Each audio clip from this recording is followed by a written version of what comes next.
गुमराह से मुसलमानों की नहीं नाविका जी, आपका कार्यक्रम पूरे देश में इस वक्त करोड़ों लोग देख रहे होंगे। आप बात कर रही हैं कि जो सांप्रदायिक उन्माद है, पोलराइजेशन की जो राजनीति है इस देश के अंदर, शिलान्यास से आप उठाइए, राम मंदिर का जो प्रोजेक्ट था भारतीय जनता पार्टी और जो ये आंदोलन इस देश में चलाया गया, इस देश को क्या मिला?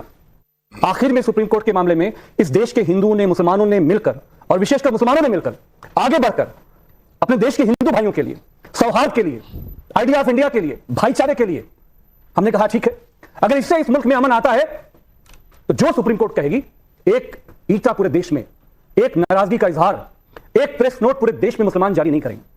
और जो लोग इसके जानकार हैं वो ये जानते हैं कि सुप्रीम कोर्ट के बाद जब फैसला आया तो इस देश के सब लोगों ने माना। देखो देखो दरिंदगी चेहरे से नंबर 1 का कबीला। जी जी जी, आंखें देखो, नीयत में खोट साफ नजर आता है, हवस से भरी हुई। लेकिन क्या जब प्रधानमंत्री जी हमारे देश के विकसित भारत, पता नहीं कौन सा भारत, और इस देश में आप देखिए दूसरी तरफ पुष्पमित्र सिंह ने इस देश के अंदर यहां से लेकर अफगानिस्तान तक, नाविका मैम, पूरे देश में उसने जो है बौद्ध मठों को जमीन में दफना दिया। आपका नाम बताइए, हवा मत दफना दिया था। कोट करिए सोच, और करिए हमारे झूठ मत बोलिए, सोच कोट करिए, सोच कोट करिए, सोच करिए, और एविडेंस एविडेंस नहीं, एविडेंस किताब बताइए, और सुनिए फैक्ट पर बात नहीं होगा इस देश के अंदर।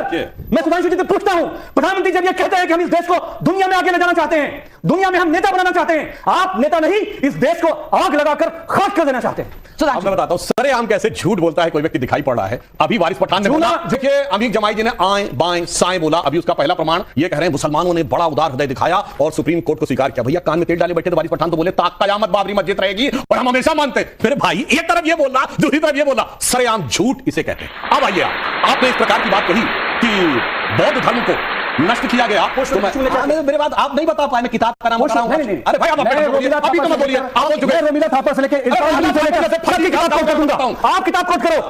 नहीं क्या पुष्पमित्र सिंह आपका हीरो है? ओके ओके, आपका हीरो है भैया, चिल्लाओ नहीं, जाओ किताब कोट करो। आपका हीरो है भाई, किताब कोट करो। पुष्पमित्र सिंह आपका हीरो है, आपका हीरो है। अभी टाइम पे बोलेंगे, किताब का नाम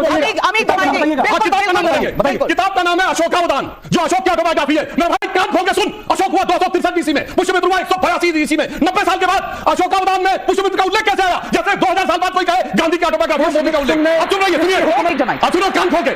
डॉक्टर अंबेडकर ने लिखा writings and speeches of Baba Saheb Ambedkar, सरकारी किताब है, published by Maharashtra government in 1987, then republished by central government in January 2014 by ministry of social justice and empowerment.